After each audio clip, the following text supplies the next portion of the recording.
Dawn Wells passed away at age 82 in 2020, but not without leaving behind a legacy. Wells is best known for her role as Mary Ann Summers on Gilligan's Island. But while Gilligan's Island had a lot of light-hearted moments, there were some dramas behind the scenes that Wells kept private during filming. What were these private moments?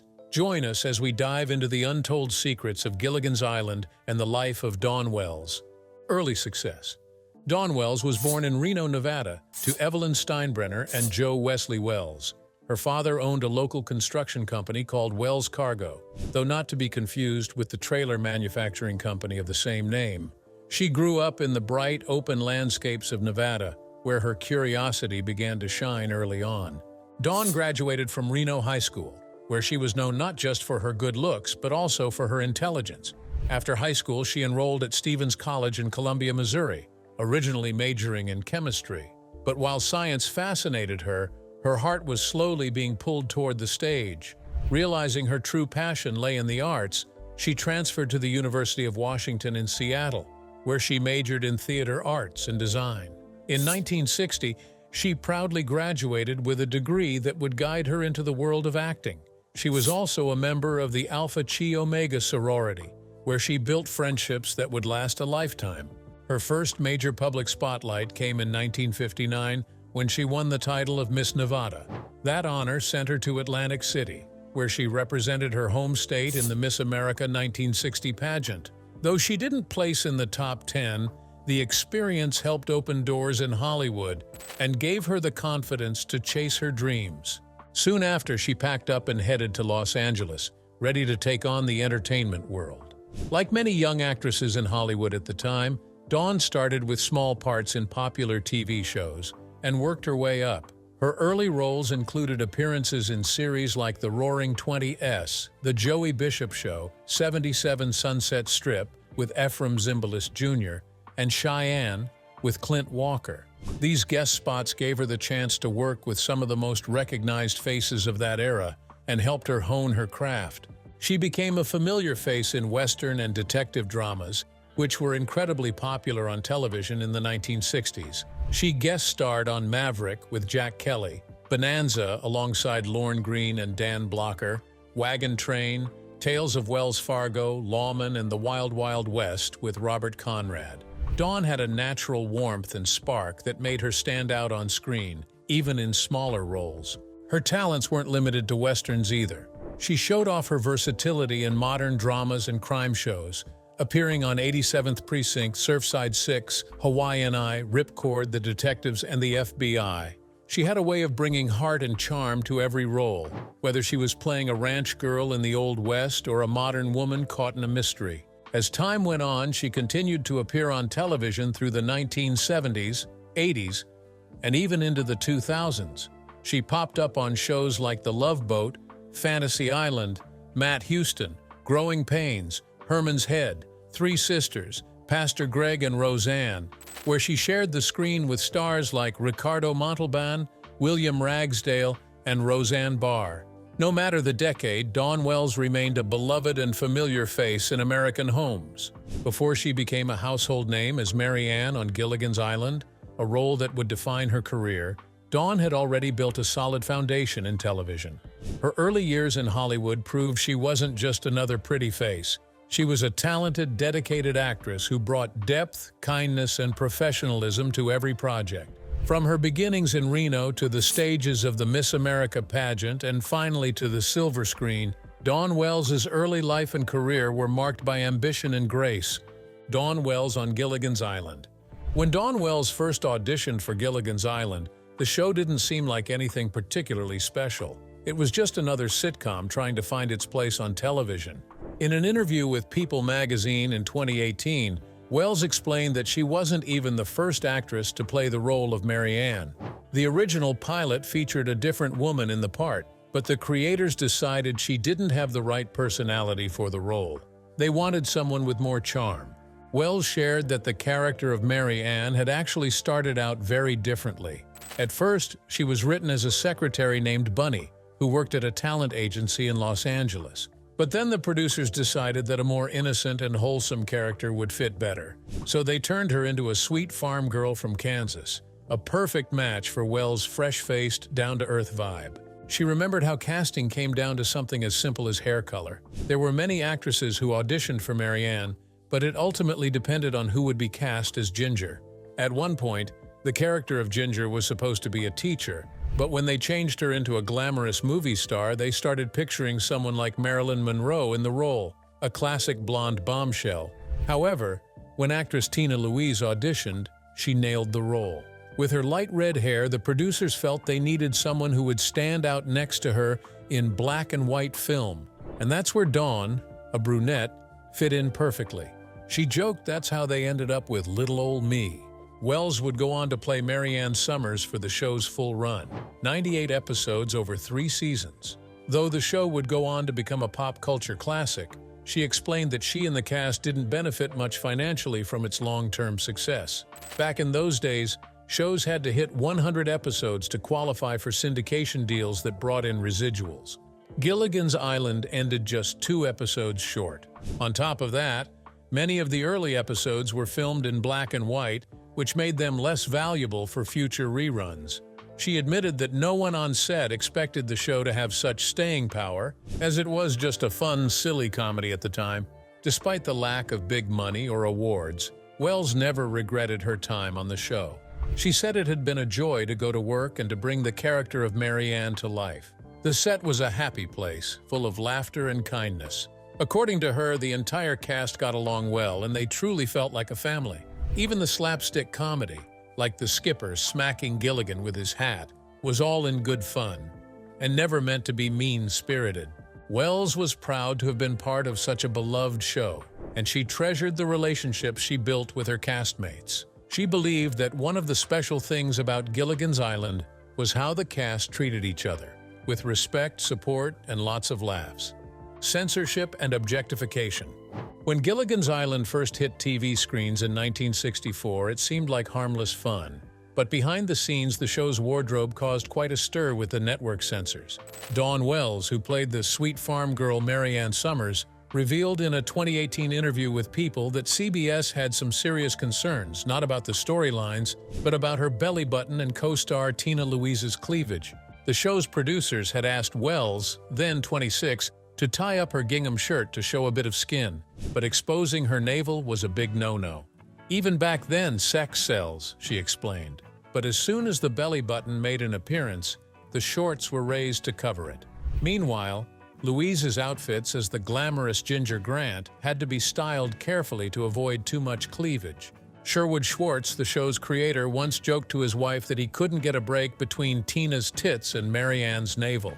The pressure from censors was real, but in time, clever camera angles, costume changes, and high-waisted shorts kept the show's look just barely within the rules. Despite being under scrutiny for her clothing, Wells said she never felt truly objectified or disrespected on set. In fact, she said she was lucky to work on a show where kindness and professionalism came first. Schwartz, she noted, treated her like a daughter. He was such a good man, a family man, she said. People talk about Hash Me Too now, but I never had to deal with anything like that on our set. The censors were all men at the time, and they'd often be on set just to watch the actresses' outfits. Wells remembered the awkwardness of having grown men stare at her midsection, but she took it in stride. It was just part of the job. One of the show's quirks was how both Ginger and Marianne always had fresh outfits, despite being stranded from a simple 3-hour tour. Fans have long joked about how strange it was that 2 women brought so many fashionable options for what was supposed to be a quick boat ride. Still, it worked. Louise was meant to channel a Marilyn Monroe vibe, so her wardrobe leaned toward the glamorous side. Wells, meanwhile, played the girl next door and had a more modest, innocent look, a contrast that helped shape their characters and appeal. Back then, TV had a lot of unwritten rules about modesty, and Gilligan's Island walked a fine line. Despite all the restrictions, the show managed to become a classic, remembered just as much for its silly plots as its surprisingly strict, behind-the-scenes battles. The secret Dawn Wells kept hidden while filming Gilligan's Island. After rising to fame as the sweet and sensible Marianne Summers on Gilligan's Island, Dawn Wells continued to charm audiences both on and off screen. But behind her bright smile and sunny farm girl image, she lived a life filled with personal turns, quiet struggles, and heartfelt moments, including an unspoken love story that never quite happened. Wells married talent agent Larry Rosen on October 27, 1962, just 2 years before Gilligan's Island began filming. While they seemed like a promising Hollywood couple, the marriage quietly came to an end in 1967. The same year, the show wrapped after 3 seasons. The couple never had children. Though Wells rarely spoke in detail about the divorce, she later reflected that timing in her life, both personally and professionally, often shaped the choices she made. After Gilligan's Island ended, Wells didn't fade from the spotlight. She continued to act in a wide variety of roles. She made appearances in popular westerns like Bonanza, and later dipped into horror, starring in cult classics such as The Town That Dreaded Sundown, 1976, and Return to Boggy Creek, 1977. But her fans never stopped thinking of her as Mary Ann, and Hollywood didn't either. She leaned into that legacy, appearing as characters named Mary Ann in playful nods to her most famous role. In the early 1980s, she reunited with her castmates for TV specials and even game shows like Family Feud, bringing back the charm of the stranded crew for nostalgic fans. Her very last acting credit came in 2019, when she voiced a character in the animated series The Epic Tales of Captain Underpants, showing that her talent and good humor never faded with time. But one of the most touching and surprising stories from Wells' life came decades after Gilligan's Island aired. In a 2016 interview for Oprah, Where Are They Now?, Wells shared a sweet secret. She had a crush on her co-star, Russell Johnson, who played the brainy and calm professor. Wells said she looked forward to going to work each day because she enjoyed spending time with Johnson. She described him as witty, kind, and incredibly handsome. "A hunk," she said with a laugh. The two had great chemistry on screen, often appearing in scenes together, and fans even hoped their characters might end up together. But real-life romance wasn't meant to be. At the time, both actors were married. Wells was still with Rosen, and Johnson was married to actress Kay Cousins. "If either one of us had been single, there would have been some chemistry," Wells said wistfully. "He had the best sense of humor, he was the funniest. And I didn't even know until his funeral that he got the Purple Heart." That detail opened a window into a part of Johnson's life that many didn't know. Before becoming an actor, he served in World War II. He was a bombardier in the U.S. Army Air Forces and flew 44 missions. During one mission, his plane was shot down over the Philippines and he broke both ankles. He recovered and was honorably discharged, and used his GI Bill benefits to study acting, which led him to his eventual TV fame. Johnson passed away in 2014 at the age of 89 due to kidney failure. Wells remembered him not only as a colleague but as someone she truly admired. "He was not a bragger," she said. "Very witty, very handsome, good man, I miss him." Challenges Dawn Wells faced after Gilligan Island. Even though Dawn Wells became a household name, that fame sadly came with a price. While audiences adored her as the sweet, cheerful farm girl stranded on a desert island, it became difficult for them in Hollywood to see her as anyone else. After the show ended, Wells found herself caught in a tricky place. She had proven her charm and comedic timing to millions of viewers. But when it came to landing roles outside of Mary Ann's wholesome image, the opportunities often didn't come. She wanted to grow as an actress, to dive into deeper, more challenging characters, but the shadow of Mary Ann loomed large. Wells once shared her hopes for her career, saying she longed for that moment when someone would watch her in a completely different role and say, "Wow, I didn't know she could do that." It wasn't that she didn't appreciate Mary Ann. Far from it. She was proud of the character and honored by how much people loved her. But she also wanted to show the world that she had more to offer. The industry, however, wasn't always willing to take that chance. Casting directors and producers often couldn't see past the gingham dress and ponytails. Mary Ann was so deeply loved that it became difficult to separate Wells from the role. For many, she was Mary Ann, and that typecasting made it tough for her to land serious or dramatically different parts. In time, Wells found more creative freedom on the stage. Theater became a place where she could truly act, not just be remembered.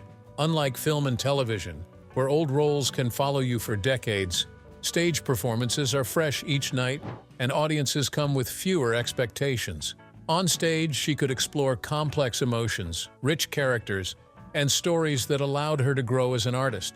Performing live also gave her something that TV never could: the thrill of immediate feedback. She once said she loved hearing the laughter, gasps, or even the silence from the audience, all signs that they were right there with her, moment by moment.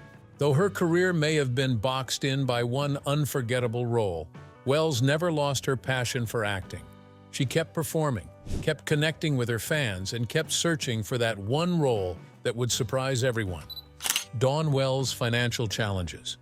In 2018, fans of Dawn Wells were shocked to learn that the beloved actress was facing one of the hardest chapters of her life. At the age of 79, Dawn found herself in a financial and medical crisis that she never imagined she'd face. Her longtime friend Doug Kirkpatrick stepped in to help. He created a GoFundMe campaign with a goal of raising $180,000. The money was needed to cover Dawn's hospital bills and IRS penalties, debts that had mounted quickly after a series of personal and financial misfortunes. The page didn't go into detail about why the IRS fees were owed, but the larger story was one that many Americans know all too well: a sudden health emergency and the crushing costs that follow. Dawn had recently suffered a serious fall, an unexpected accident that required emergency surgery. The operation, described as life-threatening, saved her life, but it left her with major medical bills she simply couldn't afford. And on top of that, she had already lost much of her life savings during the 2008 financial crash, like so many others during that time. After 2008, like many of us, Dawn suffered through the banking crash and lost everything, including her life savings, Kirkpatrick explained on the fundraising page. She had once believed she was doing everything right to prepare for her later years, managing her money, investing wisely, and staying active. But it all unraveled after the crash and her unexpected health issues. Within just 9 days of launching the campaign, more than 1,400 people had donated over $50,000. It was proof of how deeply fans still cared for her. But for Dawn, the experience was humbling and emotional. She confirmed the fundraiser's legitimacy on her Facebook page and spoke from the heart. "A dear friend of mine with a big heart was trying to help me with some common issues we all understand, and some may face," she wrote. "I don't know how this happened. I thought I was taking all the proper steps to ensure my golden years. What made it even more difficult was that she was facing it all alone. Now here I am, no family, no husband, no kids, and no money," she shared candidly. "I'm grateful that God has given me so many friends and fans who care, or it would all be too overwhelming." Behind the warmth and humor that Marianne brought to the screen was a woman who had battled private hardships, not just financial but physical too. Aside from the surgery, Dawn reportedly dealt with a long recovery and had mobility issues afterward, which required rehabilitation and physical therapy. The medical needs grew, but her income did not. Her story reflected a harsh reality. Even people who were once famous, loved, and successful are not immune to life's unpredictability. The rising cost of healthcare in the U.S. has affected millions, and Dawn's situation wasn't unique. According to the Kaiser Family Foundation, 2/3 of people who face medical debt say it's from one-time emergencies, just like Dawn's. Many seniors on fixed incomes simply can't afford surprise surgeries, hospital stays, or long-term recovery costs. Dawn's courage to speak openly about her struggle touched many hearts. It also opened up a conversation about aging, healthcare, and financial security, showing that even those who brought joy to others for decades sometimes need help too. Sadly, just 2 years later, on December 30th, 2020, Dawn Wells passed away in Los Angeles due to complications related to pandemic. She was 82. A cast member who faced controversies. Tina Louise, who played the glamorous movie star Ginger Grant on Gilligan's Island, had perhaps the rockiest relationship with the show compared to her castmates. While many fans saw the castaways as one big, happy family, things behind the scenes were more complicated, especially for Louise, who often felt out of place. Before Gilligan's Island, Louise was a rising star. She was performing on stage with comedy legend Carol Burnett and had serious acting ambitions. So when the role of Ginger was offered to her, she was hesitant. In an interview with PIX11, Louise admitted she didn't want to do the show at first. The producers were unhappy with the original actress who played Ginger in the pilot and reached out to Louise at the last minute. A friend convinced her to take it by saying it would probably only last 6 months. But the show ended up becoming a cultural phenomenon that ran for 3 seasons and lived on in reruns for decades. Still, Louise felt misled. She believed Ginger would be a bigger, more central character. According to Hope Schwartz-Duber, the daughter of series creator Sherwood Schwartz, Louise was disappointed when she realized Ginger's role wasn't as substantial as she'd hoped. Ginger was often written as a Marilyn Monroe type, beautiful, glamorous, but not very deep. Most of her scenes were jokes about her being a movie star rather than serious or emotional moments. This disappointment started to show during filming. While the rest of the cast often spent their breaks together, laughing and talking, Louise kept to herself. MeTV reported that she would sit alone between takes, not joining the others. One of the most talked about riffs was between Tina Louise and Bob Denver, who played the lovable Gilligan. A TV Guide article from the 1960s recounted a visit to the set where journalists observed something unusual. Denver and Louise didn't interact off-camera. In fact, the report said Denver refused to pose for publicity photos with her. The article claimed, "Bob Denver will not say why he and the glamorous Tina Louise do not get along, nor will any of the castaways. They just ignore her, and she ignores them." It was never confirmed by either actor, but the silence only fueled speculation. Louise's discomfort with the show became even more apparent after the series ended. While nearly every other main cast member returned for the follow-up movies, including Rescue from Gilligan's Island, The Castaways on Gilligan's Island, and the Harlem Globetrotters on Gilligan's Island, Louise refused to participate in any of them. The role of Ginger had to be recast, with actress Judith Baldwin stepping in for the reunion films. Louise's absence didn't go unnoticed, and it only added to the narrative that she had distanced herself from both the show and her co-stars. She wasn't necessarily wrong to be wary. Gilligan's Island became such a pop culture phenomenon that it overshadowed many of the cast members' later careers. For Louise, the fear of being typecast as Ginger seemed to come true. She longed to be seen as a serious actress, but casting directors often only saw the glamorous island starlet. Over the years, though, something shifted. Louise began to embrace the legacy she helped create. Following the passing of Dawn Wells in 2020, Louise, then the last surviving cast member, spoke warmly about her time on the show. In a touching tribute in the New York Post, she reflected on her appreciation for the character of Ginger. "I loved doing my part," she said, "especially after they really started writing for my character. Originally, she was just a Marilyn Monroe type, but then a new director came in and started giving her more depth. I really loved my character." Her words surprised some longtime fans, given her long-held reluctance to return to the role, but it also showed growth and perspective, a recognition that even if the experience wasn't perfect, it had touched millions of lives. Louise even said she had no bad feelings toward the rest of the cast, a far cry from the rumored tension decades earlier. Bob Denver's arrest. Even Gilligan couldn't stay out of trouble on dry land. In 1998, Bob Denver, best known as the lovable, goofy first mate on Gilligan's Island, found himself in a real-life predicament that felt more like a plot twist than anything from the show. Denver, then 63, was arrested after a package containing marijuana was delivered to his home in Princeton, West Virginia. It wasn't a random drop-off. Authorities in Pueblo, Colorado, had tipped off West Virginia police earlier that week, saying a suspicious package was on its way to Denver. On Wednesday evening, an undercover officer posing as a delivery man dropped it off at Denver's door. After the delivery, a drug task force moved in with a search warrant. Inside the home, officers found not only the package which reportedly held around an ounce of marijuana, but also another 10 grams of pot and some drug paraphernalia. In total, about an ounce and a half of marijuana was recovered. Lieutenant Bruce McNeil of the local task force told reporters that Denver was very apologetic over the incident and remorseful. The actor was charged with possession of marijuana, a misdemeanor that could have landed him up to 6 months in jail and a $1,000 fine. Eventually, Gilligan was released on bond the same day. Denver didn't say much publicly about the case. A man who answered the phone at his home simply said the actor had no comment. At the time, Denver had been living quietly in Princeton with his wife Dreama in her hometown, where they had moved 7 years earlier.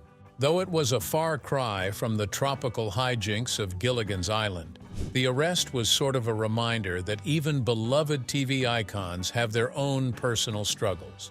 For Denver, who had brought laughter to millions as both Gilligan and Maynard G. Krebs on The Many Loves of Dobie Gillis, it was a moment of very human vulnerability. From Dawn Wells to Tina Louise and, of course, Denver himself, the cast of Gilligan's Island gave us more than just a quirky sitcom. They created a cultural touchstone that we still love to this very day. Who is your favorite character on Gilligan's Island? Share your thoughts in the comments below, and don't forget to like, subscribe, and hit the notification bell for more fascinating stories.